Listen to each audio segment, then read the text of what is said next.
When Ed spoke, Harry and the others were ready to bolt back to the third-floor bathroom to question moaning Myrtle. Danger? The Gryffindor youngsters scoffed at the idea. Ed, as a Ravenclaw, took the slightest hint of insult to heart. Still, it was obvious the bathroom was being watched now. Filch had even dragged a chair to the doorway, as if determined that Harry and the others would return. With so many eyes on the place, the Gryffindors had no choice but to back down. Back in the Ravenclaw tower, Penelope hadn't slept. She hovered near the common room entrance, waiting for Ed to come back. "Is Madame Norris dead? And what about that raven?" she asked, leaning in with genuine worry. Penelope didn't much care for Mistress Norris herself, but she knew how much ravens meant to Ed. Seeing his mood unchanged made her feel a little less anxious. "She's not dead," Ed said casually. "Just petrified. Looks like some kind of dark arts." He glanced around to make sure no one was listening, then turned to Penelope with a serious look. "Do you remember what I told you earlier?" Penelope's stomach dropped. "You mean," Ed nodded, "you're Muggle-born. You need to be careful." Ed wasn't as much at risk. Although he'd grown up in a Muggle orphanage, most of the students at Hogwarts now whispered that he had ancient wizarding blood, perhaps even descended from noble families. Whether they were right or wrong, people treated him as something other than a Muggle-born. If anything, he was seen as a half-blood. That made it less likely the Chamber's terror would single him out. Penelope, however, was truly vulnerable. As a prefect, she'd be asked to help patrol the castle with the head and professors, increasing her chances of encountering danger. Ed watched the worry ebb from her face and offered what comfort he could. News that Madame Norris could be cured with Mandrake seemed to pull Filch back from the edge. Where he had been distraught before, he now appeared steadier, if still grim. Ed sighed inwardly. Filch was no pleasant man, never smiled, never kind to the students. But he and Ed had developed a workable relationship because of Madame Norris. Filch had tolerated a lot of little infractions when Ed was in detention. Ed couldn't bring himself to make the caretaker's life worse in return. The mood in Ravenclaw reflected the rest of the castle. Their small celebration had lost its heat. After a brief gathering in the common room, everyone drifted to their dormitories. The buzz at Hogwarts had shifted from the Halloween party to talk of the Chamber of Secrets and its heir. Students compared notes about the attack on Madame Norris, and Filch's recent behavior only kept the incident in everyone's minds. He had taken to patrolling the third-floor corridors obsessively, as if by pacing back and forth he might somehow catch the culprit.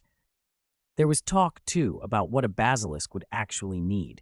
Some said it fed on fear rather than flesh, that it survived on the terror it caused.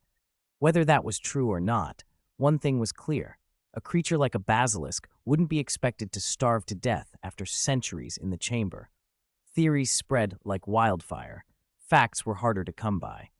Filch kept scrubbing at the bloody writing on the wall, but the letters remained vivid no matter how hard he worked. Ed almost stepped in to help, then thought better of it. Too many professors had clustered around that corridor. He was already conspicuous and had no desire to draw more attention. Besides, he couldn't be certain the staff hadn't left the message visible on purpose, perhaps to draw out the monster or its master. It would be foolish to interfere with Dumbledore's or any other professor's plan. Even the library felt the change. Its stacks were fuller than Ed had ever seen, but not with students bent over their homework. They were there to pore over everything the castle's tomes said about Hogwarts and the chamber. Hermione complained that key books were out on loan and hard to retrieve, which didn't sit well with Madame Pince. The librarian, who had guarded the books her whole life, had enchanted each volume with care. Any student who tried to scribble in a book, tear pages, or otherwise damage it found themselves receiving a fierce thrashing from the books themselves. Madame Pince's spells ensured the library defended what was inside it as zealously as she did. Madame Pince still worried. What if the students, on a whim, treated the library's rarest books like toys? Hogwarts's library was an ocean of knowledge, the school's greatest treasure, and that treasure had helped make the Dark Lord what he was. Ed knew that as well as anyone. He'd been measuring his own progress and realized the regular stacks no longer fed the kind of learning he needed. His research was pushing into advanced, dangerous territory, and most of those texts were kept well beyond a student's reach.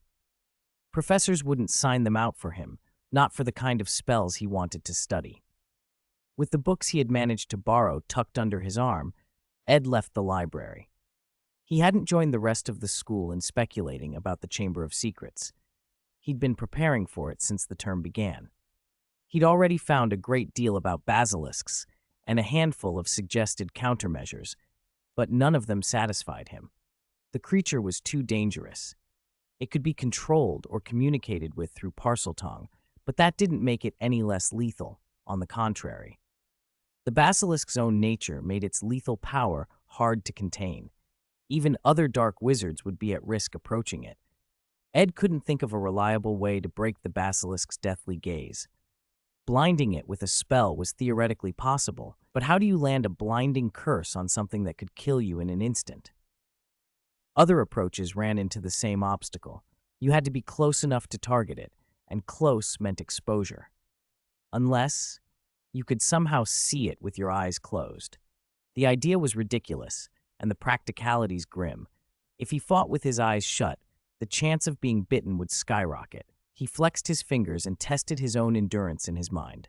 His body was unnaturally resilient, but basilisk venom was a different order of threat. It didn't just ravage flesh. Basilisk venom could destroy a Horcrux.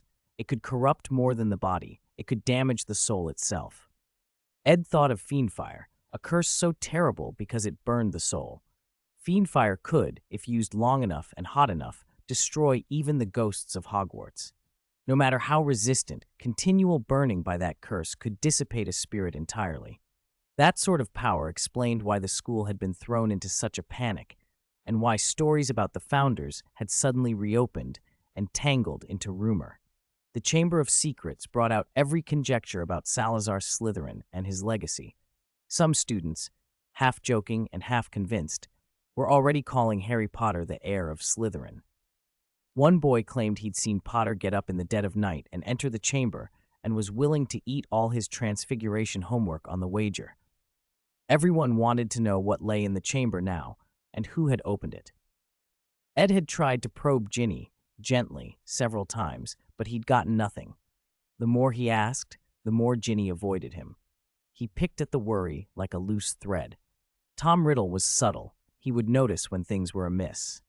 If Tom was as ruthless as rumors suggested, whoever caught his attention next would find themselves in serious danger, perhaps even eliminated.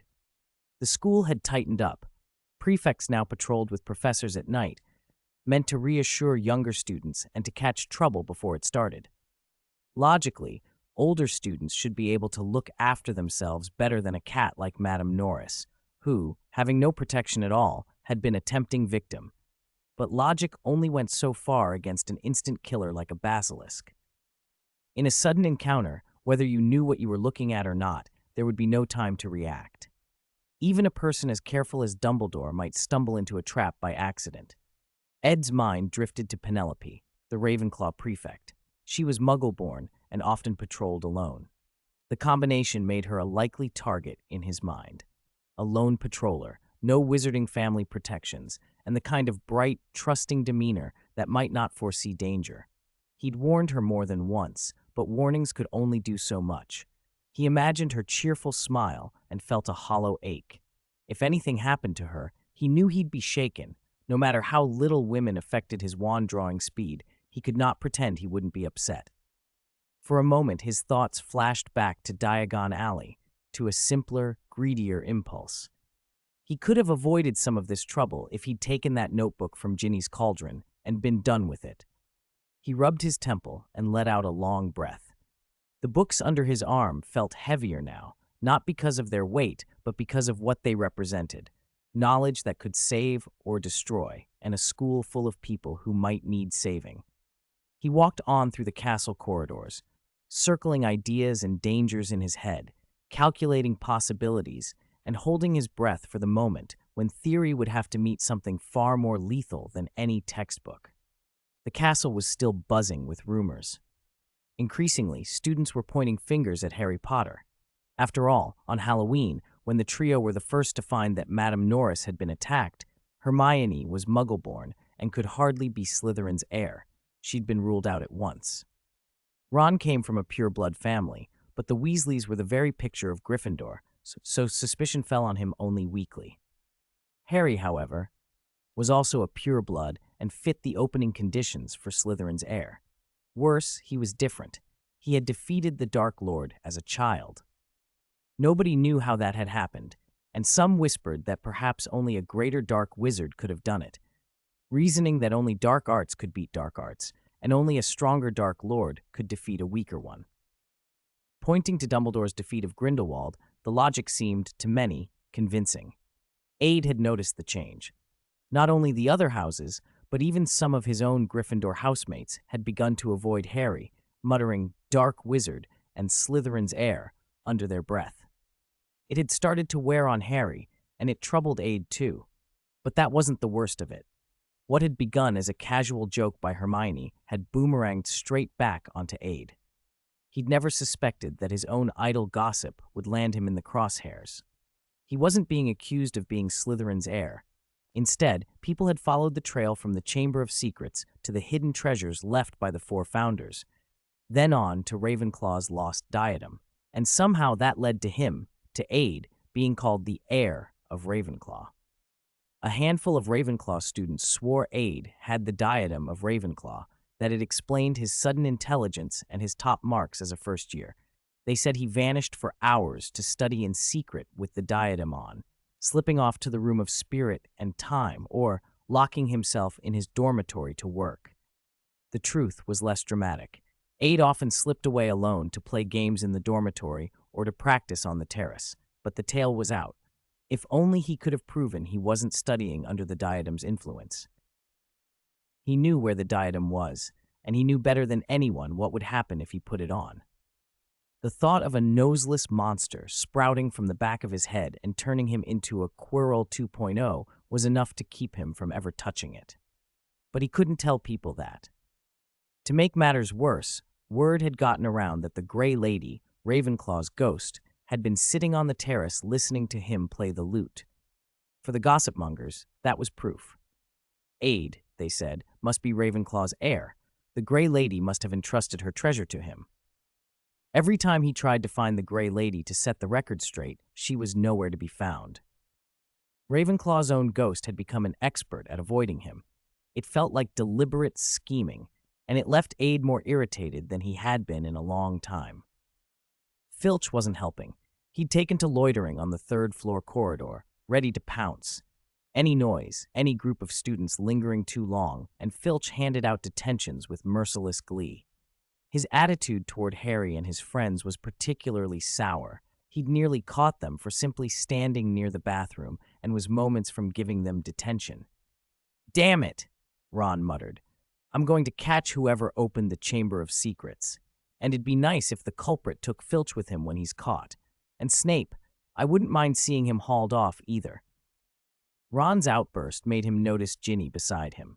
Her face had gone white. He hurriedly tried to tell her he was only joking, but she'd already fled back toward the Gryffindor girls' dormitory without looking back. The last few days had left Ginny shaken. Ron understood how frightened a first year would be in her position, and he worried for his little sister. Aid frowned at Ron's words. He hesitated a moment, then said, "Ron, don't get excited about what I'm about to tell you." Ed scanned the room. Only Harry and Hermione were looking at him. The other students were occupied elsewhere. He spoke quietly. "I checked on the people who left the Great Hall during the Halloween feast." After a pause, he added, "Only a handful of students and a few professors walked out that night, and one of them was Ginny Weasley."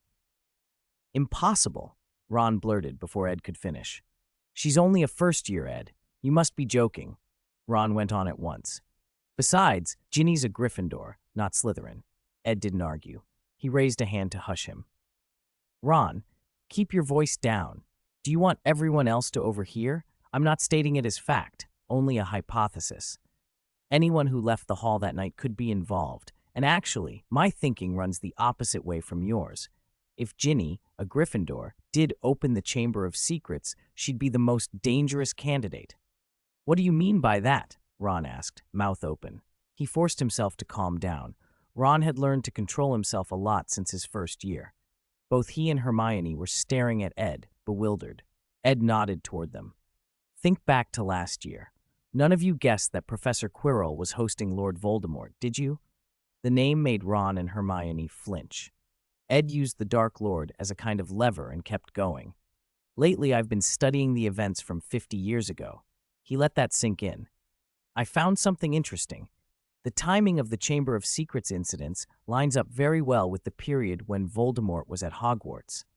I suspect the opening of the chamber back then may be connected to him. Harry sat up. That was a huge claim. Ed nodded. Invoking Voldemort made a lot fall into place. It also had the useful effect of tamping down Ron's instinct to argue. Anything that suggested Voldemort was involved immediately slowed him down. Had Ed named Ginny outright from the start, Ron would have defended his sister without pause. But with Voldemort on the table, the discussion became more plausible and more dangerous. I'm only guessing, Ed said again. I don't have hard proof, but the years match, and it seems unlikely the chamber's opening could be unrelated to someone like him. Who would be a better fit for Slytherin's heir? Harry, Hermione, and Ron were momentarily speechless. Then Harry realized something else. Ed, are you saying Voldemort actually graduated from Hogwarts? Ed shrugged. Of course, there's only one wizarding school in Britain. If he didn't go to Hogwarts, where would he have learned magic? And most of the Death Eaters came from Slytherin. Why is this only dawning on you now? Harry felt a dizzying mix of images. A boy who might have sat in the same classrooms as him, listened to the same professors. A past that suddenly felt much closer. The three of them were quiet, each lost in their own thoughts. Ed continued, voice low. Think about Professor Quirrell. I suspect Ginny could be in a similar position. Ron opened his mouth, to deny, to defend, to explode, but Ed cut him off with a raised hand. Ron, listen. Dark magic is dangerous. Not everyone who comes into contact with it can stay sane. Maybe Ginny touched a cursed object or fell under an enchantment she didn't understand. She might not even remember what she did. And you see for yourself that Ginny isn't herself right now. We should tell. Hermione began, then faltered. Her face went troubled. She had wanted to say they should tell a professor immediately, but the thought that followed stopped her cold. If they brought this to a teacher without proof, the suspicion would fall on Ginny, and that could destroy her. Expulsion. Worse. The very act of telling could be the fatal step that ruined the one person they all wanted to protect. So, Ed nodded. Exactly. We can't tell the professor. We can't tell anyone. Because if we're right and Ginny is exposed, she's very likely to be expelled, dismissed from the school. Because it would be impossible for her to explain whether someone else controlled her or if she really did it of her own free will. Ron stared, disbelief written all over his face. He hadn't expected that. Ed looked at him. Ron, your father works at the Misuse of Muggle Artifacts office. You know how dangerous those dark objects can be without me having to tell you.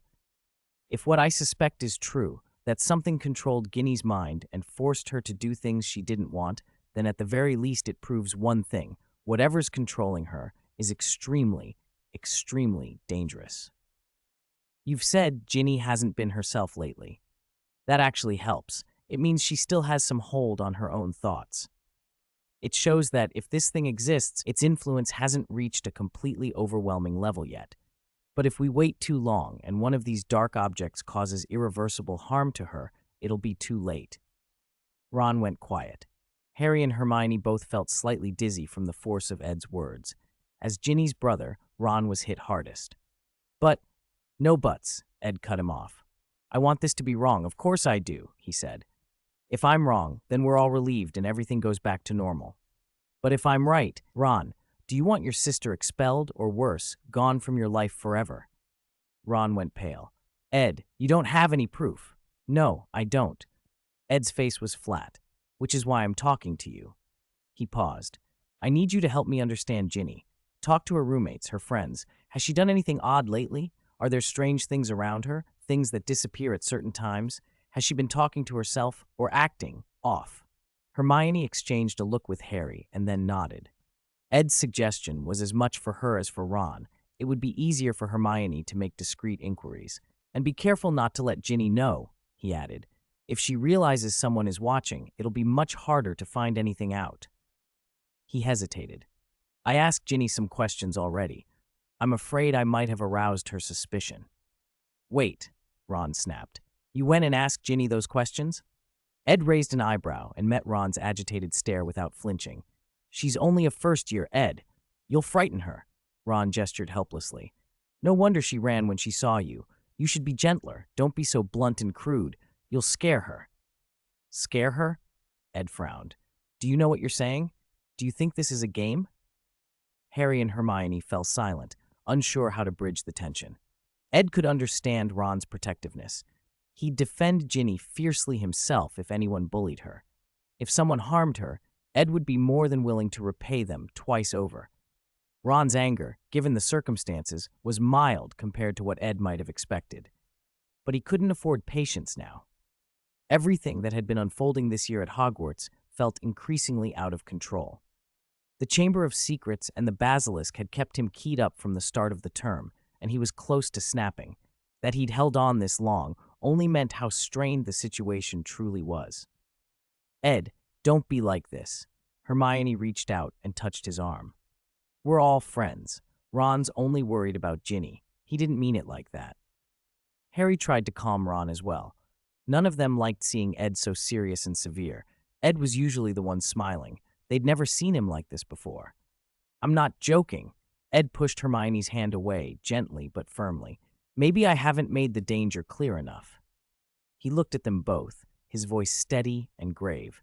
50 years ago, when the Chamber of Secrets was opened, a Hogwarts student died in that incident. Do you know what the consequences were? Ed looked quietly at Harry and Hermione.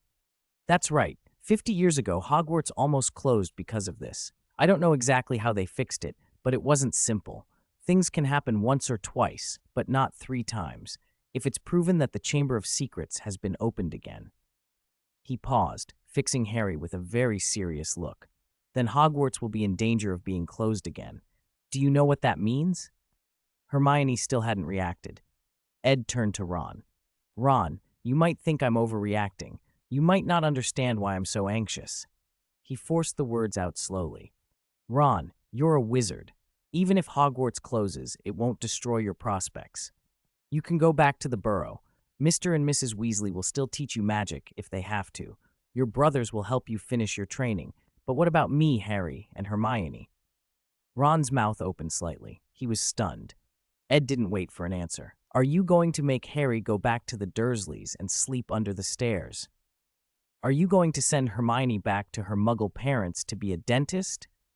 Or are you going to make me go back to the orphanage and end up running a Muggle children's home? Ed looked at Ron and pronounced each word. Do you think that's possible? After we've had a taste of the magical world, do you think any of us could stand to lose it forever? Do you think Harry, Hermione, and I could accept never touching magic again? Ron swallowed. He hadn't thought about any of this. Ed's solemn tone made him uneasy. There absolutely must not be a second attack. The first attack only hit a cat and a raven, no major consequences, Ed said.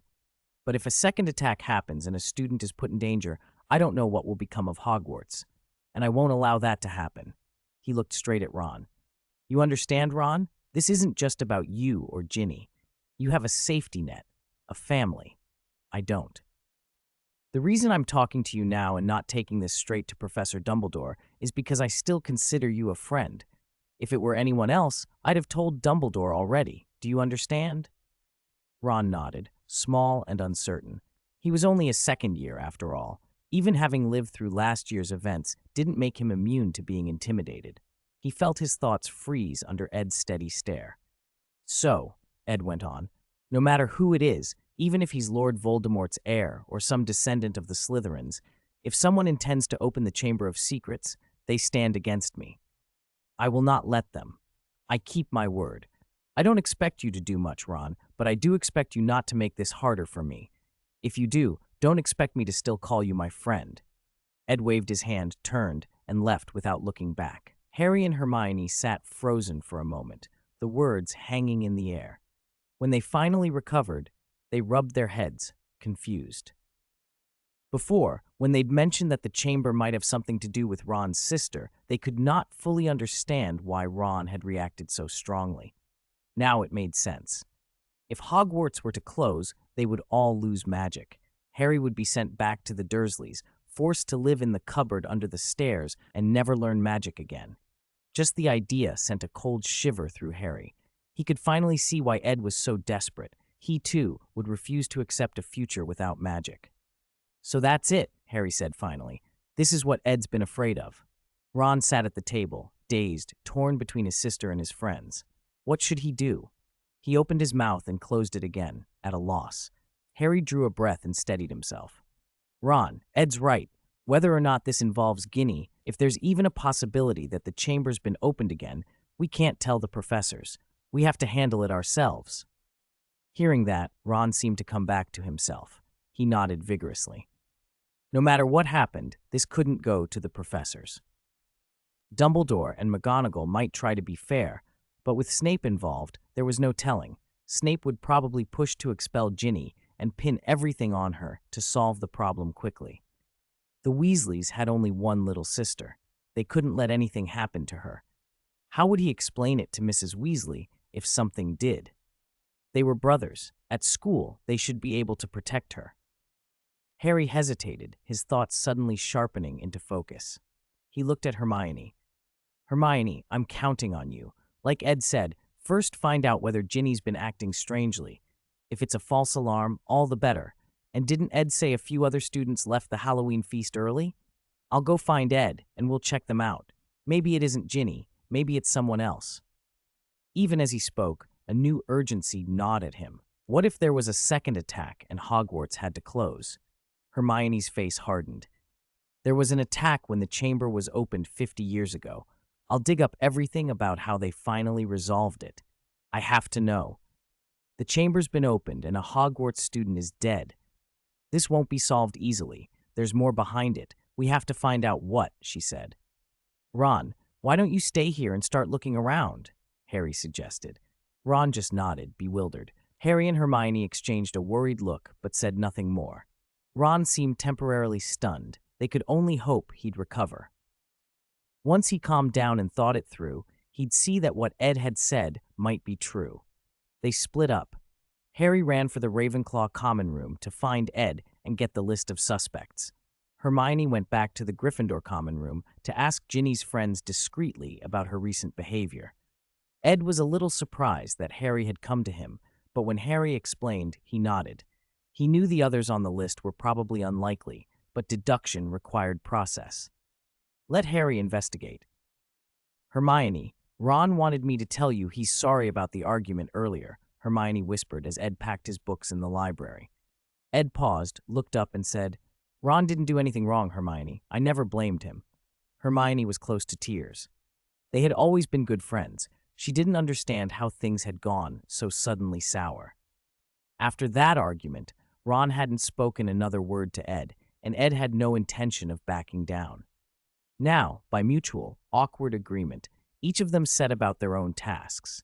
Hermione questioned Ginny's friends while also helping Ron search the library for records of the chamber opening 50 years before. Harry checked everyone who had left the Halloween feast early. Unsurprisingly, one by one he eliminated them. None had the time, opportunity, or motive to be the one who opened the chamber. With every suspect crossed off the list, Ginny looked more and more likely. The more Harry investigated, the more persuasive Ed's warnings seemed. He didn't dare say it to Ron. "Hermione, don't," Ed began. Hermione chased after Ed as Madame Pince hovered with a broom, ready to shoo out late readers. She grabbed his sleeve. "I shouldn't have made you apologize to him for Ron. But Ed, please forgive him. Ron really wants to be your friend." She was on the verge of sobbing. Caught between Ron and Ed, Harry and she had been the most uncomfortable of all. They didn't want their friend's relationship to fall apart. Ed stopped. He looked at Hermione's tear-streaked face and gently brushed a stray tear from her cheek. If it had been any other time, she might have blushed and pulled away, but this time she didn't. Ed's fingers lingered a moment. He noticed, almost unconsciously, that Hermione's teeth were no longer slightly crooked. Her face, once a little imperfect, seemed more beautiful now. Tears in her eyes made her look fragile and achingly lovely. He smiled softly. "I don't blame Ron," he said. "I've already said so. It's not that he can't understand. He does. He's just unwilling to admit it." He patted her shoulder. "Ron's growing up. He has his own thoughts. You don't have to make decisions for him. He'll have to face his own mistakes sooner or later. I understand him. I won't blame him, but he'll have to confront it." Looking at Hermione, he added, half smiling, "Have you heard something Dumbledore said? People will always forgive others' mistakes easily. It's far harder to forgive them for being right." Then his voice turned practical. "You should go back to the Gryffindor Tower. You come from a Muggle family. You're more vulnerable. It's late, and the castle's getting dangerous. The chamber opener hasn't been caught yet, and the professors are on edge. They've been patrolling all night. You can see how tired they are, even in daytime." Hermione nodded, wiping her face. As they left the library, the sense of danger hung over the castle. The hunt to find who had opened the chamber, and why, was only just beginning. A few of the younger students had slipped into Moaning Myrtle's bathroom earlier, intent on asking a few questions, but Peeves had found them before they'd gotten very far. They ran for their lives. If the professors had caught them in the bathroom again, those kids wouldn't have known how to explain themselves. Hermione stood there with her mouth half open, dazed and unsure what to say. When she looked up again, Ed was already gone. Back in the Ravenclaw dormitory, he muttered, "Humph," failed again, and rubbed his forehead. It throbbed from the frustration more than anything else. A C-rank dungeon was only one rank above a D-rank beginner area on paper, but in practice the difference felt enormous. When Ed had tried to clear the Devil Street dungeon earlier, 3 infernal ghouls swarmed him at once. They weren't like the Wraith mages he'd faced in the Wraith dormitory. Those had been squishy and easy to kite. These ghouls were thick-skinned, muscular, fast, and solid in melee. High defense, relentless. In Ed's book, they were more like small trolls. After running enough dungeons, he'd learned to read the game's design. The Scarlet Monastery had been modeled on his orphanage in real life, which explained why many of the monsters felt familiar and not especially tough. Their prototypes had been the young Gryffindor students, so even with the dungeon's buffing, they rarely rose above D rank. Diagon Alley, though, was different. Its creatures and encounters were based on adult witches, wizards, and the shops that lined the street, so the enemy levels were higher. C rank meant trouble. What made Devil Street worse was how those little monsters behaved. Their aggro range had been increased. While he was fighting the infernal ghouls in one shop, he'd actually pulled enemies from the neighboring shop. He'd stood there, surrounded, and thought, "Are you monsters really that dishonorable?" Part of Ed's victory in earlier fights had come down to one thing: evil radiance. The ultimate move. When he stacked and amplified the Red Bishop and the Black Knight, his physical stats had jumped so dramatically that 1 + 1 felt like more than 2. But all of that was a real-world combo. The ultimate couldn't be used inside the game. In the game, his abilities were limited to the charms and spells he'd learned at Hogwarts, and his in-game physical stats were tied to his actual fitness back in the real world. Compared to other players, he already had strong numbers, but against these dungeon monsters, it still wasn't enough. Trolls were hard to bring down with magic anyway. Their skin shrugged spells off. Ed realized the same would almost certainly be true of a basilisk. He could imagine only 2 ways to handle one: fight it up close with his fists, or find a way to blind it. Close combat was terrifying. Dozens of meters of venomous snake that could kill with a single bite and whose gaze could petrify or worse. He didn't trust himself to win that with his eyes open. Blinding the basilisk seemed the safer option. But how did you blind a legendary serpent from inside a game? He shut down the dungeon and came back to his bed. He picked up Moriarty's monster book and flipped to the Holy Light Unicorn card. It had grown considerably since the last time he'd checked. Where it had been little more than a charm, it was now about pony-sized and had a measurable level of combat ability. According to his original plan, he should have been leveling up other students' Holy Light Unicorn cards and siphoning off galleons and mana as he upgraded them. That would both fund his runs and increase his firepower. But Hogwarts was in turmoil, hardly the moment to try to make a profit, and there were still unresolved technical issues with the system, so that plan was on hold. He'd already asked Hagrid to help get a vanishing cabinet from Borgin and Burke's. Contraband like that couldn't be brought into the school by a student if it was broken, but Hagrid, as gamekeeper, could slide around some of those rules. Given their friendship, Hagrid had agreed to help, though it wouldn't happen until after Christmas. Ed stroked the monster book and thought about the basilisk again. There was another, more immediate problem. The growth of the Holy Light unicorn card had slowed. Before, the little wizards had happily fed it magic, and with their steady injections, the unicorn had shot up in strength. Now, with the school in panic, fewer students were playing pet card games. The unicorn's growth had stalled, which in turn limited how useful it could be in dungeon runs. He clenched his jaw. This couldn't wait. If he wanted to tackle higher-level dungeons, or even stand a chance against a basilisk, he needed the unicorn to grow, and he needed the chaos at Hogwarts under control. He had to sort those problems out as soon as possible. Whether or not to follow the original plot no longer mattered to Ad. What mattered was growing as fast as he could. Compared to the other wizards in this world, he still had a huge advantage over Lord Voldemort.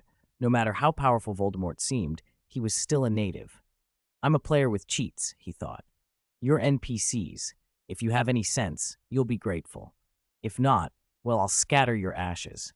He slammed the Monster Book of Monsters shut, snatched up a copy of Fantastic Beasts and Where to Find Them, and began jotting notes on a scrap of paper, the Feathered Serpent God, and a dozen other oddities.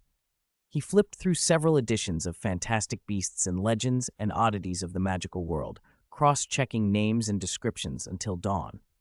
At last, he leaned over the draft in front of him and nodded. He read it aloud, smoothing phrasing, catching nothing obvious. Relief washed over him. Even if he couldn't prove to other wizards that the Dream Dragon actually existed, the article read convincingly enough that most people wouldn't notice any holes. The language, pieced together and patched, sounded authoritative. At the very least, some of the students who read it might start to believe a creature like the Dream Dragon could exist. That would be enough. He rubbed his chin. He hadn't slept all night. It was nearly dawn. Reading books and reference materials until morning had left him with a pounding headache. This draft had been harder than any homework. Luckily, morning classes weren't until later, so a short nap wouldn't hurt his chances of staying alert during the day. Besides, the students at Hogwarts were all on edge lately. Many of them were exhausted and listless in class, so it wouldn't matter if he looked a little worn out. Thinking that, Ad forced the thinking out of his head and let himself fall asleep. This year had been nothing but setbacks, and his study schedule was tighter than ever. Now that he understood the monster book, he had to spend large blocks of time on alchemy, destiny cards, and ritual magic. On top of that, he decided to fill in a huge gap in his knowledge about fantastic beasts, an area he'd been almost entirely blind to before. Pulling all-nighters had become the norm.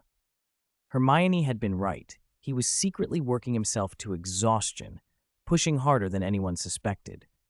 Except for not having Ravenclaw's diadem, he muttered with a rueful smile. Rumors about him had spread to the staff.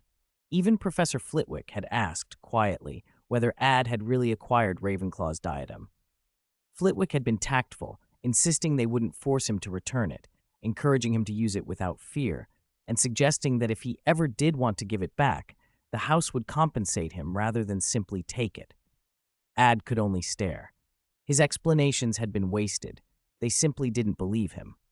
Professor Lockhart had been worse, constantly hinting, pestering him to let him see it, and babbling about how relics left by ancient wizards could be dangerous.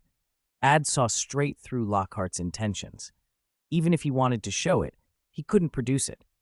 He didn't have Ravenclaw's diadem, and even if he did know where it was, he had no intention of touching a Ravenclaw artifact before he dealt with the basilisk this year.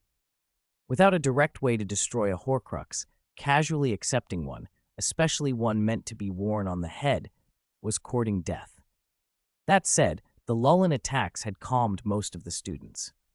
The idea of a Slytherin heir was frightening, but if the heir's power was only to turn a cat to stone, It suddenly sounded less apocalyptic. Harry himself had been spending more time on the Quidditch pitch recently because the match was approaching, almost every evening after dinner. Before he could talk about the investigation with Ad and the others, Wood would drag him off to practice. Ad had to smile inwardly at that. Quidditch was a colossal waste of time. All that stamina training and broom work, wouldn't it be better spent reading and practicing charms? When he did play, his physical advantage always made it feel like bullying much younger students.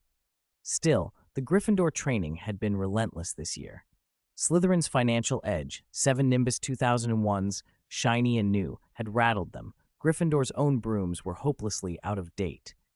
Unable to match Slytherin in equipment, the only option was to grind harder, train in rain and heat alike, condition the team for every extreme, and hope sheer endurance would beat superior gear. The rivalry had grown sharper since the last incident on the Quidditch pitch had boiled over into a wider house conflict. Tension between Gryffindor and Slytherin hung in the air, and everyone wanted their house to win. Before the Quidditch match on Saturday, skirmishes kept breaking out between Gryffindor and Slytherin.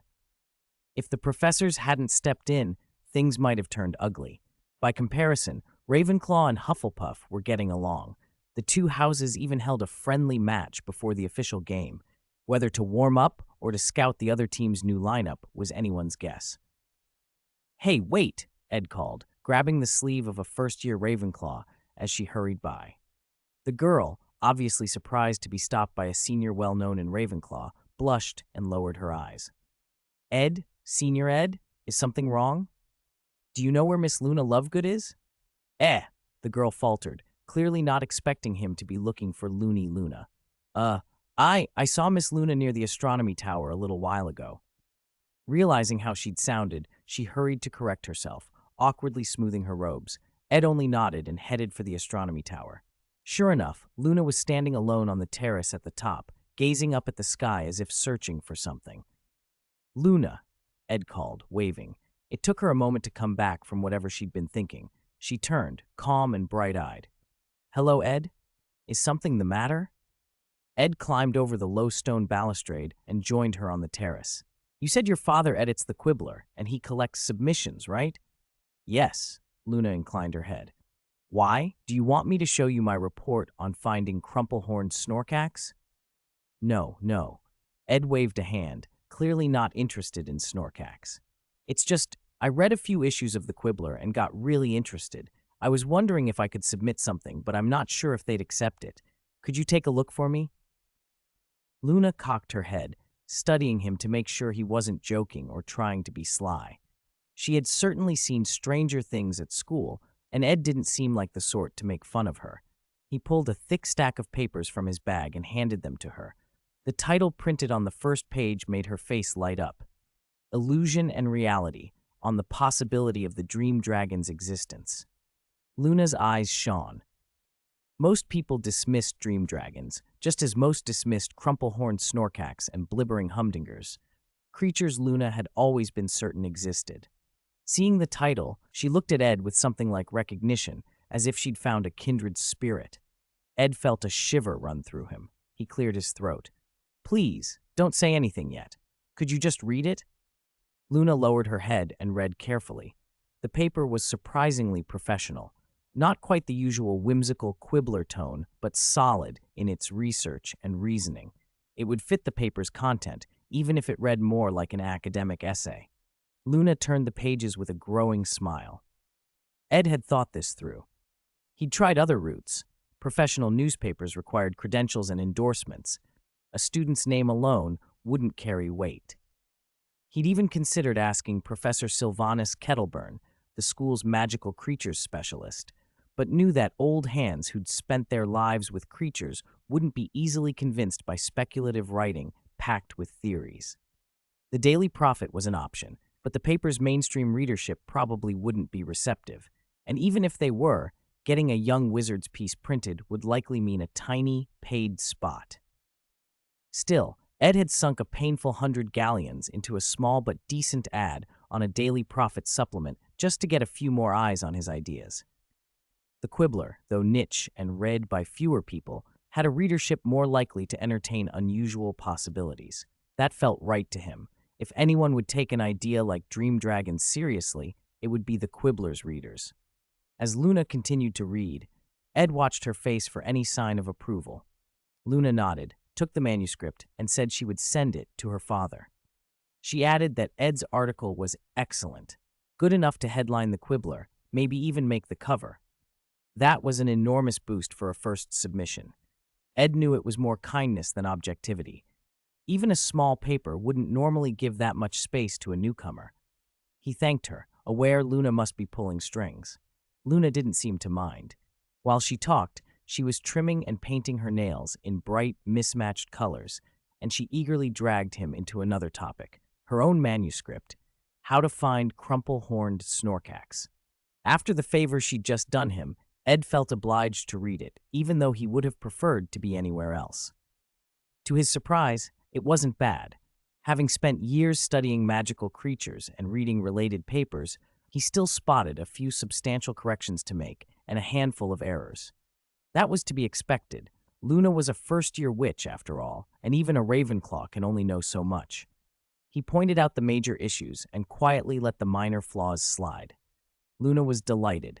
She showed no offense at his criticisms, which reassured him that he had read it closely and seriously. Still, the two of them, Luna and the already notorious Ed, sitting and exchanging manuscripts in the Great Hall drew more than a few curious glances. Ed's reputation in Ravenclaw had spread, and Luna's recent notoriety, mostly of the strange sort, made the sight of them chatting so cheerfully unusual. When they finished, Ed asked, "The Quibbler runs reader letters and prizes, doesn't it?" "It does," Luna said, briefly licking a streak of purple polish. "Each issue we pick some lucky readers who've written in and send them little gifts. They're not valuable," she went on, "just a way to keep readers." Ed reached into his pocket and pulled out 20 silver-white cards. He handed them to her. "Could you give these to Mr. Lovegood as prizes for readers who really pay attention?" Luna examined the cards with obvious surprise. They were the Destiny cards Ed had made himself, the Holy Light Unicorn set. He'd originally sold them on campus for 5 galleons apiece. Once he stopped producing that series, their rarity became clear. Students resold them for 15 galleons or more. Even some professors had tried to replicate the cards and failed. The cards had become prized, and most owners weren't willing to part with them. "Just some trinkets I made," Ed said, a little defensive. "They're good for getting readers interested." Luna tilted her head, thought for a moment, then took the cards. "I'll pass them along," she promised. "I doubt your report will make this weekend's issue, no time, but I'm sure it will appear in next weekend's Quibbler." Ed let out a long breath. That was one more thing settled. He hoped the article would do exactly what he'd planned. Raise interest, shape opinion, and by getting these cards into the hands of attentive adults, help spread his product. Giving prizes to actual ministry-age readers made sense. They had stronger magic and more buying power than the school children, and as people who understood the magical world, they'd appreciate the value of the Holy Light Unicorn cards. Their interest could drive the card's popularity, which in turn would boost the monster book he was promoting. It was efficient marketing, kill several birds with one stone. He didn't intend to release an updated batch of Destiny cards until he'd solved a string of production problems. Hogwarts students didn't have deep pockets anyway. He wasn't about to exploit them. For now, seeding the cards with adult readers via the Quibbler fit his plan. Time moved on, and Saturday morning arrived. Instead of staying to watch Ravenclaw versus Hufflepuff, Ed found himself joining the crowd heading for the Gryffindor versus Slytherin match. He wasn't the only one. Plenty of Ravenclaws and Hufflepuffs had made the same choice. Gryffindor and Slytherin were locked in an intense game, a clash of titans far more electric than the other match. He arrived a little late, just as the game was about to begin. From a distance, Hermione and Penelope were waving. They'd saved him a spot. He sat down between Penelope and Hermione. Penelope, as unsurprisingly as ever, had invited him to the Ravenclaw match, but Ed had declined without regret. She'd grown used to his refusals and now accompanied him anyway, and the three of them settled in to watch the action. The Gryffindor-Slytherin match was electric from the moment the students filled the stands. Both sides shouted themselves hoarse. The younger years in particular were relentless, fighting for every cheer. But the game on the pitch turned one-sided almost immediately. Slytherin had replaced their brooms with newer models, and the difference was obvious. Their speed and coordination jumped several levels. In minutes, they had rattled off goal after goal against Gryffindor. Fred and George, the beaters, hammered away at the other team's players as hard as they could, but their brooms couldn't keep up. They were left trailing, unable to catch the Slytherins or even land a decisive hit. Hermione frowned as she watched from the stands. "This isn't fair," she said. "The brooms are completely different. Gryffindor just can't match their speed." Ron scowled and kept his eyes on Harry, hovering high above the pitch. "It's not hopeless," he muttered. "If Harry can find the snitch fast, it's still a chance." The crowd in the Gryffindor section understood at once.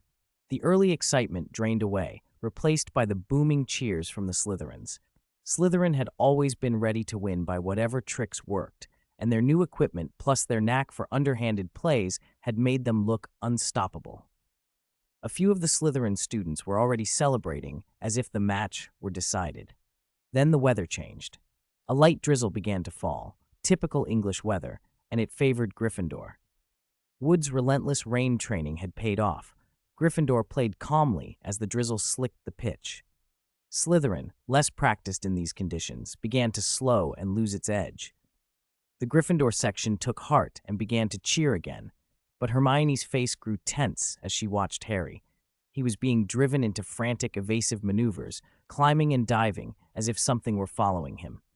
Fred and George screamed and swung their bats, doing everything they could to ward it off, but the bludger behaved oddly. It latched onto Harry like a magnet, smashing into him over and over. Harry's whole focus was on not being knocked from his broom. He could barely spare a glance for the golden snitch. "Look, what's wrong with that bludger?" someone cried from the Gryffindor stands. The abnormality was obvious to everyone. This was no ordinary wayward ball. "Why is it always something when we play Slytherin?" Ron snapped. "Brooms go wrong. Balls go wrong. Who's behind this?" Everyone's eyes turned toward the staff box. Professor Snape and Professor McGonagall stood watching with grave faces, but despite their years of experience, neither seemed to detect anyone performing magic. The disruption had begun suddenly, midway through the match, and there were no signs of the usual spells. Ed had seen patterns before, odd incidents whenever Gryffindor faced Slytherin. Last semester, Quirrell had tried to throw Harry off his broom. This term, it was a bludger that seemed determined to do the job for him. The result felt depressingly familiar. As Fred and George focused entirely on protecting Harry, the rest of the Gryffindor players were left vulnerable. Another bludger began targeting them too, whacking chasers and the keeper and pulling the whole team off their rhythm. Hermione grabbed Ed's hand without realizing it, eyes wide. "Ed, what are we going to do?" "That bludger." "Don't panic," Ed said, patting her shoulder. He looked at Penelope and Hermione, then nodded. "I'll go check around and see if someone's casting a charm." He suspected Dobby. House elf magic didn't show up the same way as ordinary wizarding spells, and that might explain why the professors had detected nothing. With a quick last look at the pitch, Ed pushed away from the stands and hurried off, weaving through the crowd to find whoever was behind the rogue bludger. As a house elf, Dobby could use magic without anyone noticing, and Aid knew he wouldn't be far away. He might even be lurking around the Quidditch pitch, invisible under a disillusionment charm or using some other elf trick. Ordinary young wizards might miss Dobby's tracks, but Aid would not. He touched the two birds perched on his shoulders, the Black Knight and the Red Bishop, and said, "Find whoever's causing trouble near the Quidditch pitch." The two ravens leapt into the air. At the same time, Aid began scanning the stands, row by row, looking for signs of the house elf. Gryffindor had called an emergency timeout, but the rogue bludger still hadn't calmed down. It was frantically trying to take Harry out. Madame Hooch had pulled out her wand and was barely keeping it under control. Wood wiped sweat from his brow. "What's going on? Why are we suddenly losing?" He snapped at Fred and George. "Where were you when that bludger stopped Angelina from scoring?" We were 20 feet above it, Fred shot back, stopping another bludger from killing Harry. Someone's tampered with the balls, George added testily. It wasn't going after anyone else like that. Wood looked even more worried. That bludger's been locked in the cabinet since our training yesterday. It was fine in the other matches. Yeah, but so what do we do now? Someone demanded. The Gryffindor players argued in circles. Then Harry cut in. Fred, George, go back to the team. Don't worry about me. I'll deal with that bludger myself. With you two crowding me like this, I can't find the snitch, he added. It's not going to fly into my sleeve, you know. Don't be daft, Harry. That bludger'll bash your head in, George said, and then, remembering Wood's earlier remark on the pitch, snarled, It's all your fault for saying that stuff. Either catch the snitch or die on the pitch. Now Harry could literally get his head taken off. Aide found the whole scene exasperating. Whether it was Harry's broom problems last year or a crazed bludger this time, if Quidditch were a regular, formal sport, someone could rightly call for an investigation and stop the match. But the rules were not set up to deal with this. If Gryffindor asked for an inquiry, they'd be stuck and might never learn who had interfered. In Aide's opinion, Quidditch badly needed rule reform if it wanted to be taken seriously. As it was, a bunch of young Gryffindors couldn't agree on a solution, and in the end they went with Harry's plan. Leave him alone to handle the bludger and hunt for the snitch. Then a silvery, almost ethereal creature swooped in front of Harry. It looked like a raven, and then it opened its beak, and Aide's voice came out of it, clear as day. Don't worry, Harry. Focus on the game. I'll take care of that bludger. Hold on a little longer. Harry didn't know what the creature was, but Wood did. Is that a Patronus? He asked, stunned. A Patronus charm? Harry repeated, the words unfamiliar on his tongue. He had heard Aide mention the spell before, but there was no time to marvel. If Aide said he could handle the bludger, Aide could handle it. The game resumed, and Aide concentrated on the stands. He quickly found the house elf who had been tampering with the bludger, hiding in the Hufflepuff section. There was no time for subtlety. Aide ran straight into casting range and shouted, Stupefy! The spell was obvious and loud. It had to be. It also alerted the house elf. Dobby looked toward Aide with astonishment, as if bewildered that anyone could see him while he was hidden. Then, seeing the jet of magic aimed his way, the elf vanished with a soft whoosh from the Hufflepuff stands. Aide had expected nothing less. Catching a house elf was never easy. Ancient anti-apparition wards don't bind them. Still, with the elf gone, the bludger should calm down. Aide glanced back at the pitch and saw that Harry had already darted past Malfoy and snatched the golden snitch. He was celebrating for the barest moment when the rogue bludger smashed into him, sending him spinning out of the air. Too late, Aide muttered. From the professor's box, Professor Lockhart was already hurrying toward where Harry had fallen. Aide's stomach tightened. Harry coming off his broom was bad enough, but Lockhart rushing in made Aide fear something worse. Lockhart's ministrations were often worse than the injury itself. If the professor tried to help Harry in his usual way, it would be a painful lesson for the boy. He didn't take the normal route down. He leapt straight from the Hufflepuff stands, dropping dozens of meters. Mid-fall, he flicked his wand and cast a levitation charm on himself, spun once, and was beside Harry before the other students could swarm in. Professor Lockhart had already drawn his wand. Smiling that infuriating, confident smile, he said to Harry, Don't worry, child. It's only a simple charm. I've used it countless times. No, don't, Harry yelled. The smile on Lockhart's face only deepened Harry's unease, but he couldn't stop the professor. Lockhart aimed his wand directly at Harry and sent a thin jet of light arcing toward him. Protego, Ed shouted. A transparent, barrier-like shield sprung up around Harry. Lockhart's spell struck it, rebounded, and fizzled out on the grass. Ed let out a breath he'd held, and Harry did too. Lockhart, however, looked peeved. I apologize, Professor Lockhart, Ed said, keeping his tone respectful despite his annoyance. But Harry should be seen by Madame Pomfrey now. She's the professional. He emphasized the last word then, without waiting for Lockhart's reply, levitated Harry and took him to the infirmary. Professor McGonagall, who had rushed over, began straightening things out on the pitch and telling the students to return to their houses. Harry looked at Ed with lingering fear. Thank you, he said. It's nothing, Ed replied. If Lockhart had tried a bone-mending charm on you, Ed shook his head. It wouldn't have killed you, but it would have hurt enough to leave you half dead. Madame Pomfrey, who had already examined Harry, shot up from her chair. The injuries were not severe. She said they would heal overnight, but her expression hardened when she heard what Ed had just said. You're saying someone intended to use a bone-mending charm on Harry's hand? Is this a joke? Who would be so malicious?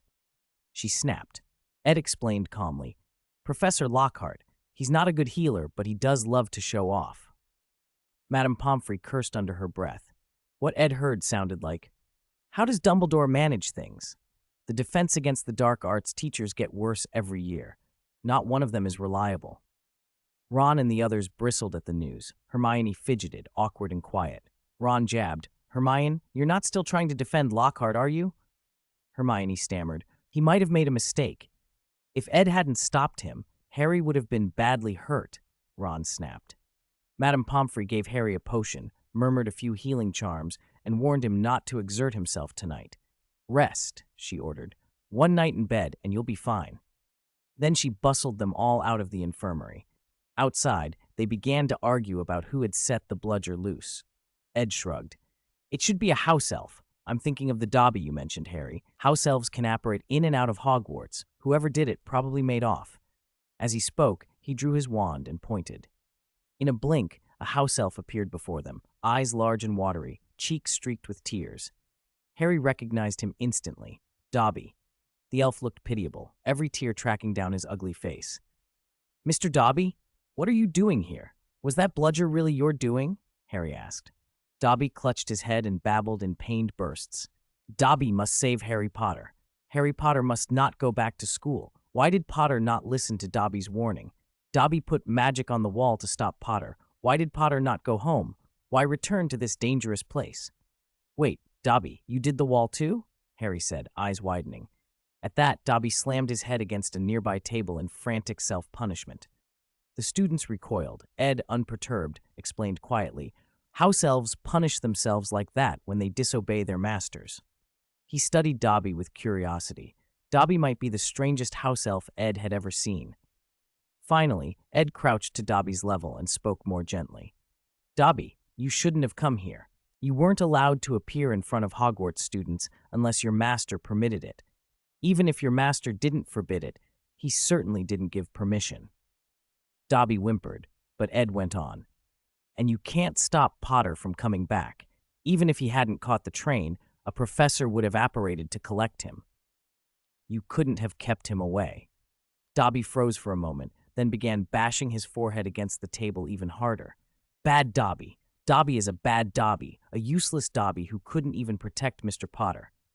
Watching Dobby's frantic movements, Ed shrugged and turned to Harry.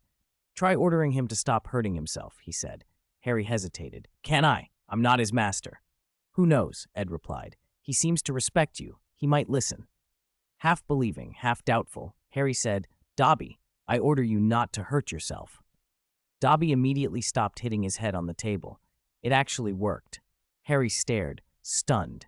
Even Ron, who knew a little about house elves, looked surprised. Dobby wasn't Harry's house elf, so why would he obey Harry's command? Ed stroked his chin with interest. Perhaps one of you is his nominal master, and the other is the master he recognizes in his heart. That can cause this, though usually the nominal master's authority should be stronger. If you both gave the same order, Harry, I think your command would probably be overridden. Dobby no longer punished himself frantically. He sat on the floor and looked up at the small group of young wizards with a pitiable expression. Harry's anger had cooled a little, replaced by puzzled curiosity about why this elf hurt himself at the slightest provocation. But remembering the trouble Dobby had already caused, warnings from the Ministry in summer, missing the Hogwarts Express, and now the rogue bludger during the Quidditch match, his irritation flared again. Dobby, why are you doing this? He snapped. You nearly got me expelled. You'd better leave and stay out of my affairs. If you don't, He swallowed, then finished. I might not be able to stop myself from wanting to kill you. Dobby's long ears twitched. He waved his hands desperately. No, Dobby didn't want Mr. Potter dead. Dobby only thought that if Mr. Potter were injured, Mr. Potter would have to leave Hogwarts, leave this dangerous place. You weren't trying to save me, Harry shot back. You were trying to get rid of me. Dobby's eyes flooded. Dobby wouldn't mind being harmed if it saved Mr. Potter. Dobby doesn't care, he sniveled. Dobby endures at least 5 death threats like that at home every day. He's used to it. Ed stepped forward and patted Harry on the shoulder.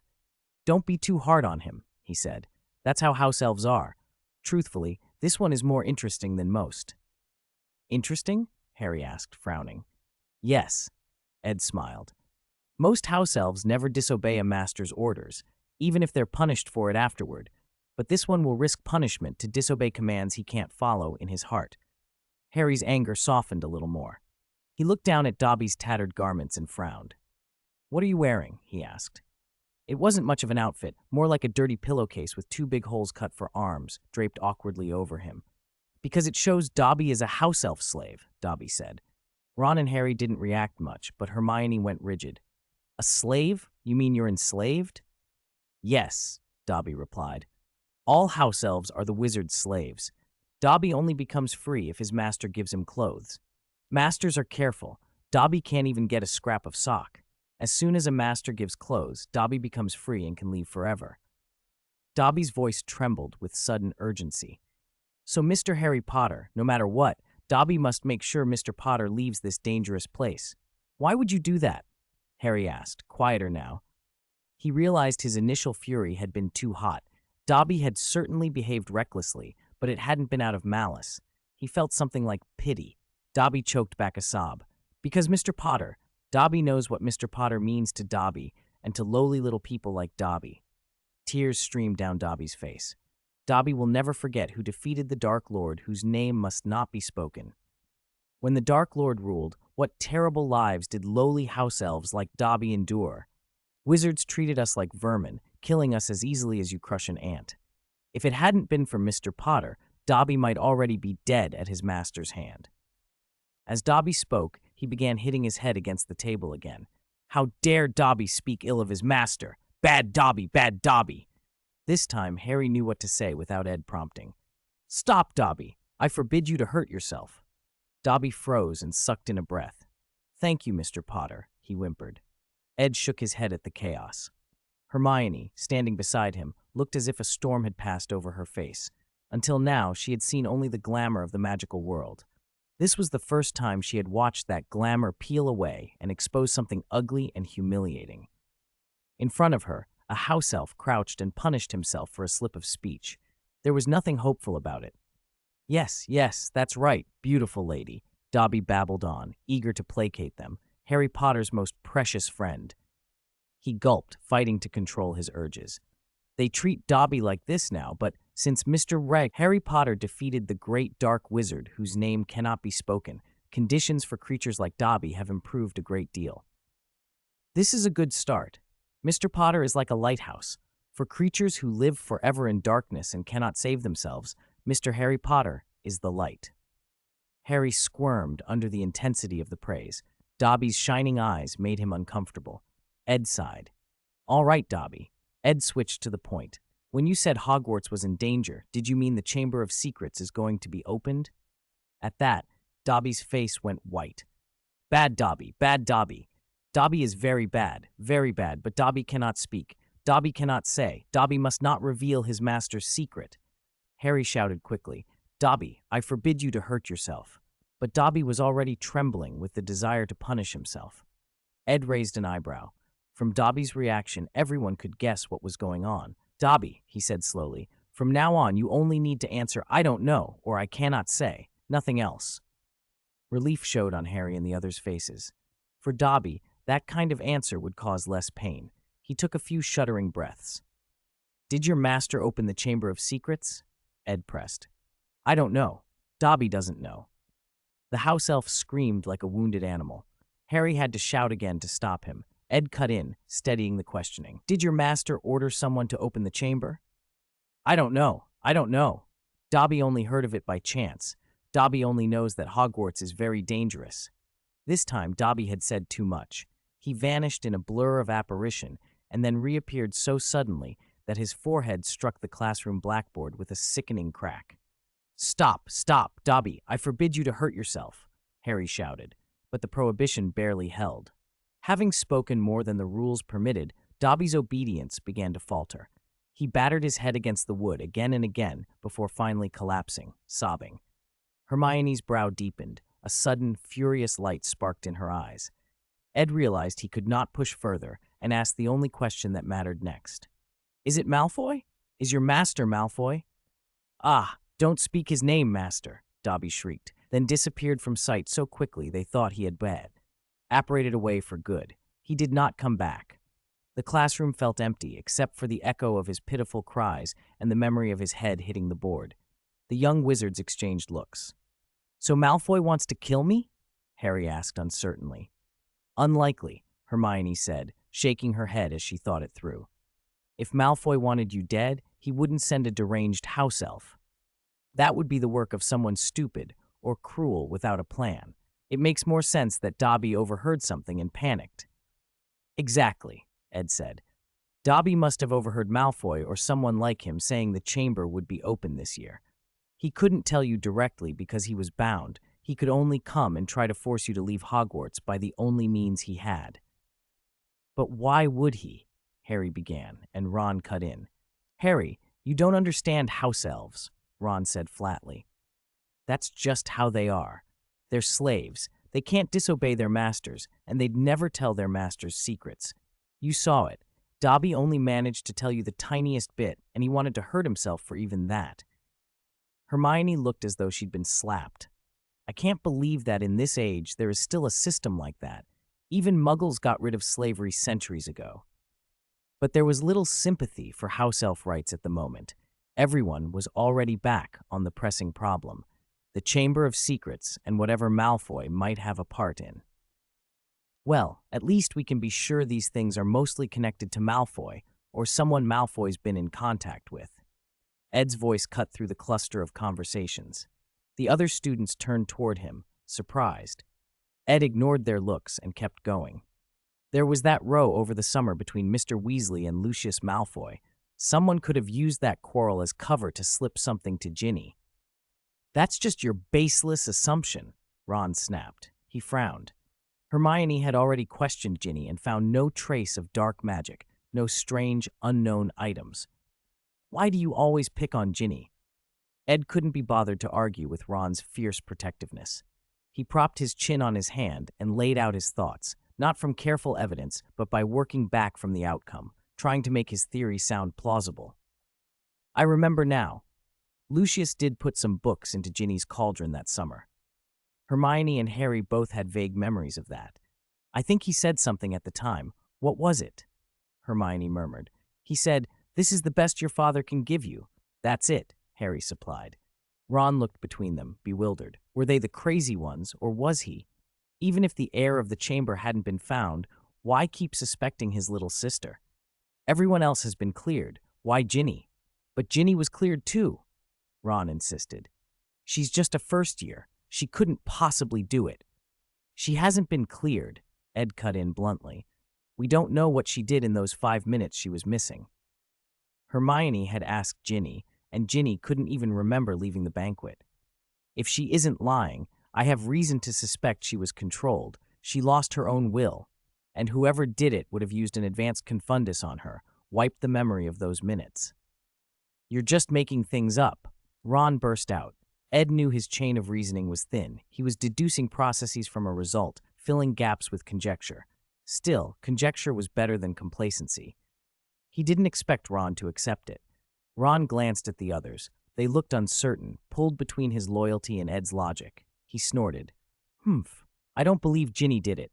And it's been ages since any attacks, so surely it has nothing to do with her. The group broke up on that sour note. Harry and Hermione felt stuck. Both Ed's theory and Ron's defense had merit, but neither side had decisive proof. Ed had been restrained. The problem was the lack of evidence. Harry tried to convince himself that maybe whoever had opened the chamber had already left, and Hogwarts had been safe since then, even though he knew that was unlikely. After they separated, Ed ran into Penelope. She could tell he was still out of sorts, and was curious about his relationship with the others. They argued sometimes, but still met in secret. Have you been arguing with Harry and the others? She asked. Just some disagreements, he said with a shrug. Penelope tilted her head. Ed, do you really have Ravenclaw's diadem? Is that why you're so clever now? She added, teasing. Ed rolled his eyes. He flicked her lightly on the head. She yelped and covered her hair. Stop! Stop! Ed, don't use your hands. I was only asking. You don't actually have Ravenclaw's diadem, do you? It belonged to Rowena Ravenclaw. Penelope, Ed sighed. I've said it 100 times. Ravenclaw's diadem has nothing to do with me. Everything I have, my skill, my knowledge, I earned by working hard. Penelope nodded energetically. I know, Ed. You're always secretly practicing with Ravenclaw's diadem. She grinned. Everyone in the house is talking about it. Ed felt a burst of irritation. If Penelope spread it, the rumor would only grow. Rumors died with the sensible, but Hogwarts was full of fools, and even Ravenclaws got silly when it came to legendary relics. He tried to shut it down. Do you really think a diadem can make someone smarter? Isn't it true? Penelope asked, puzzled. Ravenclaw was the wisest witch, she said earnestly. Her diadem can bring wisdom to witches and wizards. That's common knowledge. Penelope looked at Aide with a puzzled expression. She truly didn't understand why he had asked such a question. Wasn't it obvious? Aide met her gaze and asked very seriously, Everyone says Ravenclaw was the wisest witch, but who is truly wise, Ravenclaw herself or her diadem? If you took the diadem away, would Ravenclaw stop being wise? The question startled Penelope for a heartbeat. Aide seized the moment and continued, It's Ravenclaw who is wise, not the diadem. Whether she wears it or not, she would still be the wisest. It's not that the diadem grants wisdom. Rather, the diadem has that reputation because of Ravenclaw's wisdom. A diadem, a necklace, or any trinket only matters insofar as the person wearing it matters. Do you see? What's important isn't these outward things, it's yourself. He looked at her with quiet conviction. Everything I've achieved is down to my own effort and talent, not some mythical Ravenclaw diadem. That was exactly right. Cheats and game tricks weren't external magic, they were his own skill. Penelope's eyebrows softened.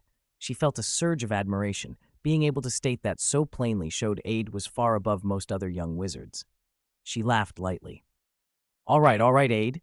I know you don't have that diadem. I was just teasing. Don't be so serious. She reached out to ruffle his stern face. He looked handsome when he was serious, though cuter when he smiled. I'm already as tall as you now. I can drive a big car. Can you stop treating me like a child? Aide, a little speechless, dodged her hand. They bantered on the way back to the Ravenclaw Tower. Night was falling, and Penelope glanced up at the darkening sky. Go on, my little scholar, she teased. Back to your dorm and study by yourself. Your senior won't keep you. As a Ravenclaw prefect, Penelope still had to help the professors patrol the corridors at night. Aide was about to agree when a flicker ran through him. His magic shivered. It was that trained sensitivity inside him, a warning flaring through his nerves. An uneasy premonition rose up, and without thinking, he grabbed Penelope's wrist as she started to leave. What's wrong? She asked, turning back with a puzzled look. Come with me, he said. There's danger tonight. Penelope blinked, startled, then nodded. She smiled without quite knowing why, and followed him. Aide, however, was far from calm. His long study of ritual magic and the multiple contracts within him had sharpened his spiritual senses beyond those of most young wizards. In the parlance of the wizarding world, his magic made him well-suited to divination, talent enough to be called a charlatan. No, a diviner. Ritual magic, after all, was a broad field. It covered not only charms that required specific spells and materials, but also practices like crystal ball or tarot divination that needed external tools. Many charms themselves had ritual elements. Anything that required additional implements or procedures tended to fall under the umbrella of ritual magic. Even the simplified charms commonly used now still bore traces of those ritual roots. The sensitivity Aide had developed through that discipline was not a pleasant thing to receive as a warning. He didn't need more proof. The feeling in his chest resolved into a clear judgment. Tonight was dangerous. Penelope had walked these patrols 100 times. If any attack had come, the early days would have found professors and students nervously patrolling through the night. After so long a stretch of peace, everyone had relaxed. prefect patrols had become mostly perfunctory. Walk around, reassure yourself nothing was wrong, then return to the common room. But as they walked, Ade's posture changed. He quietly drew his wand and scanned the castle, eyes flitting to shadowed corners as if something could step out at any moment. He raised a hand and signaled her to stop. Then he whistled softly. The ravens perched on the windowsills answered and flew closer. Ade murmured a few swift words to them. Several flapped and slipped out into the night. Soon caws echoed across the castle grounds as the birds called to their companions. The persistent cry of ravens carried far and began to draw attention from within Hogwarts. Most of the professors and students hardly noticed. Hogwarts had grown used to the ravens. Even though their calls were louder and more frequent this time, after a brief burst, the sounds faded into the night and drew no real attention. A few people did notice. In Dumbledore's office, the headmaster turned his head to watch the black shapes wheeling past the window and fell into thought. In the Gryffindor common room, Harry, Ron, and Hermione all looked up from their homework at the same time, exchanging quick, knowing glances. For most of the students, it was just the ravens again, but for Harry and Ron, the sound snapped them back to last Halloween. Ron swallowed. Did Ed find something? He must have, Harry said. We need to go. There was no hesitation. If Ed was making a fuss like this, it wasn't a small thing. He might have cornered the Slytherin heir or been in danger. Wait, Harry, we're coming with you, Ron added. Harry glanced between Ron and Hermione and saw the same resolve in their faces. They'd been into trouble together enough times not to leave anyone behind. You two go to the common room door and open it for me. I'll grab the invisibility cloak. As Harry got up, Hermione stepped forward. Ron, you open the door. I'll check if Ginny's still in the dormitory. Ron's face went pale for a moment, but he nodded. Harry and Hermione hurried to their dormitories while Ron took his place in front of the portrait hole. The fat lady peered down at him, sighing. Are you going or not? Normally Ron would have answered with some flippant retort, but he couldn't find his voice. He felt a light touch at his shoulder and understood. He slipped through the portrait hole and vanished into the night. He couldn't see them, but he knew Harry and Hermione were right behind him. Ginny, is she here? He whispered, voice trembling. Sorry, Ron, I didn't find her. Hermione's voice came from the dark beside him, thin with worry, and Ron's stomach dropped. Elsewhere in the castle, Ed kept his voice low as he repeated the rules he drilled into Penelope. You remember what I told you? Don't go into deserted corners. Don't go alone. If you hear something from a corner, don't go over. Close your eyes and run. Whatever you do, don't open them. Penelope nodded. Ed had never been this serious with her before. They walked on until he suddenly halted. Penelope was about to ask why when a new sound slid through the corridor, a wet, rasping crawl like some enormous thing moving on stone. It was faint, but in the stillness of the night, it was painfully distinct. Blood drained from Penelope's face. Close your eyes. Run! Ed had already drawn his wand. Remember my words, he warned. Penelope shut her eyes. Ed thrust his wand toward the darkness and shouted, Bombarda! The corridor exploded in a flash and bang. In the instant she closed her eyes, Penelope imagined a massive black shape surging from the dark, felt strong arms seize her about the waist, and heard the eerie rustling of scales close to her ear. Ed, eyes shut, lunged instinctively forward and felt something enormous brush his flank. He guessed, with cold certainty, that a basilisk had just struck in his direction. He did not dare open his eyes. Not now. If the creature had turned and he met its gaze, he would be dead. Guided by memory, he ran his hand along the wall and began to cast while keeping his head down. Incendio! Patronus! Sparks and flame erupted from his wand, and with them a flock of small, fiery birds. Alongside them, a silvery white Patronus burst free, racing into the gloom. He had no hope of burning or driving the basilisk off with them. They were only meant to divide its attention, to get it looking at things that could not be killed by a look. He crouched, peering through narrowed lids, and made out the basilisk, half behind him and coiled to one side, struggling as the flaming birds and pale Patronuses harried it. All he could see from that angle was the massive lower body, the thick coils twisting and lashing through the air. He kept his head down and forced himself not to look at its eyes. Thinking fast, he seized on the suits of armor that lined the corridor. "Transfiguration!" he cried. Relics of the castle sprang to life under his wand. The armors clanked down from their niches like a unit of soldiers called to a field. One after another, they surged forward, spears at the ready. Every piece of transfiguration training he'd had with Professor McGonagall came into play as the armored ranks advanced on the basilisk. Cradling Penelope with one arm, he continued to work his wand with the other, sending a barrage of forceful curses and searing charms at the snake's lower coils. The castle echoed with the clash of metal on scales and the crack of spellwork as the unlikely battle unfolded in the dark corridor. Penelope listened to the never-ending explosions and the hissing of the giant snake. Her small hands were clenched so tightly her knuckles ached, her heart hammered in her chest. Still, she clung to Ed's one instruction as if it were a lifeline: do not open your eyes. She didn't even dare whisper, afraid her voice might distract him.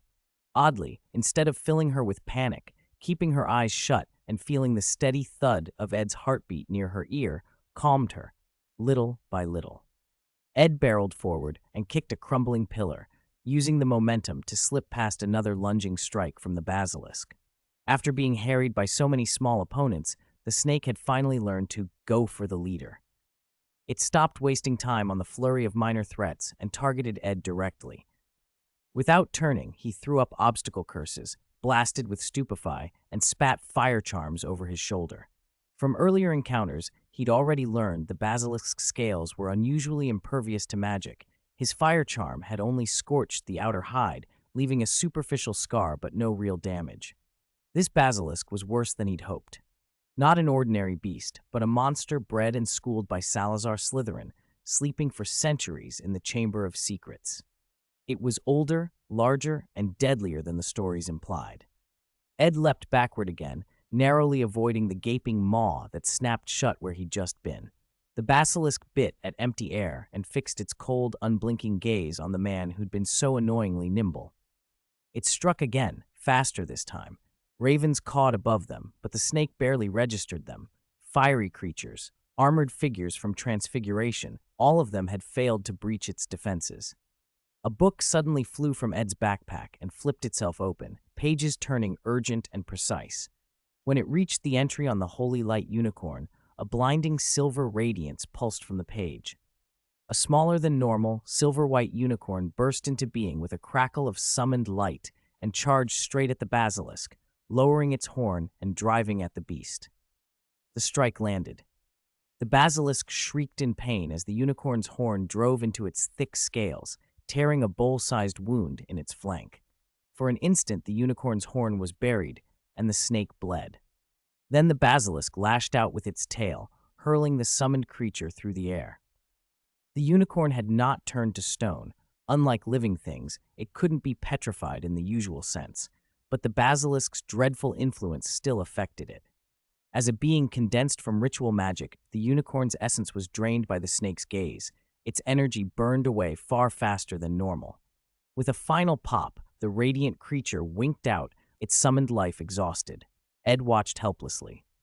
The unicorn's physical power had been real. A single tail whip shouldn't have erased it. The only plausible explanation was that the basilisk's gaze had damaged the summoned spirit itself, forcing a rapid collapse of its magical form. That confirmed it for Ed. Most of his charms would be useless. He couldn't see, so aim was a luxury, and even accurate spells barely pierced the basilisk's defenses. Then a sharp, bloody-smelling gust hit him from behind. Instinct took over. Ed lunged forward, clutching Penelope, and they both rolled clear of an enormous swipe of air. He felt like he was balancing on the edge of a knife. One slower step and the basilisk would have bitten him clean in half. If only he could see. The most obvious solution, shifting into his evil radiance form and striking with everything he had, wrenched at his mind. But it wasn't that simple. Even in that form, he still couldn't reliably withstand the basilisk's fatal magic. The Black Knight he'd summoned could blunt curses, but it couldn't render him immune to a direct, petrifying stare. Closing in for melee would only make the risk worse. He sidestepped another strike, estimating the snake's position by sound and the tremor in the air. Taking a breath, He cracked one eye open and saw a bright rectangle of daylight in the castle wall ahead, a window. Relief hit him so hard his shoulders loosened. They were on the castle's exterior, dozens of meters above the ground. A fall from here would mean certain death or worse. Ordinary people would have to consider that. Ed didn't, but the danger was still real. He whistled. The Black Knight and the Red Bishop, already wheeling like dark sentinels above them, answered his command with the same cawing chorus the ravens had made. Up until now, the basilisk had ignored the small flocking things in the sky. But then, among those fiery ravens, a pitch-black figure slid in and mingled with them, an unexpected presence that might just change the course of the fight.